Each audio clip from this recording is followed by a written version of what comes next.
यदि हम बात करें तो हमारा भारत दिन प्रतिदिन हर न केवल खाद्यान्न उत्पादन में, अन्न उत्पादन में भी बढ़ गया। और इसके लिए मूल विधा जो प्राकृतिक खेती, इसके लिए तो मैं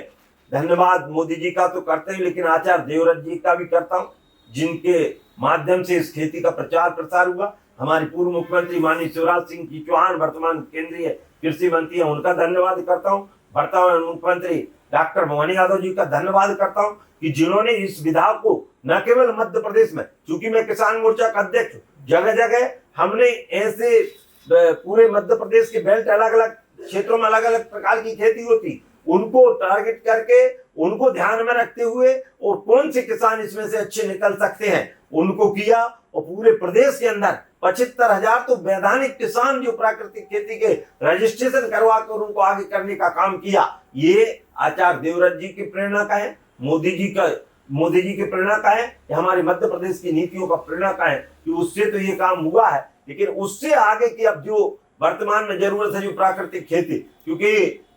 प्राइवेट बिल कोई भी मेंबर लगा सकता है, और मैंने भी जो 2 प्राइवेट बिल मेरे इस बार स्वीकृत हुए हैं, उसमें पहला ये प्राकृतिक खेती का है और दूसरा मेरा पर्यावरण संरक्षण को लेकर है। उसमें गौ माता को विशेष दर्जा और स्थान देने का काम होता है, कि इस कारण भी क्योंकि गौ माता हमारी कृषि का ही आधार नहीं रही, हमारे अर्थ का आधार भारत में थी। और जिस दिन से हम गौ माता को भूलेंगे उसी समय हम उसके विपरीत परिणाम भी भारत के या विश्व के अंदर देखने को मिलते हैं। और इसलिए मैं तो कहता हूं कि इस प्राकृतिक खेती से न केवल स्वास्थ्य का लाभ होगा, आज हम देखते हैं तो भारत के जब स्वास्थ्य की सिनारियो जब देखते हैं तो कितने % लोग हमारी आधी आबादी के लगभग हम शुगर पेशेंट हो चुके हैं। आप देखें तो हाइपरटेंशन,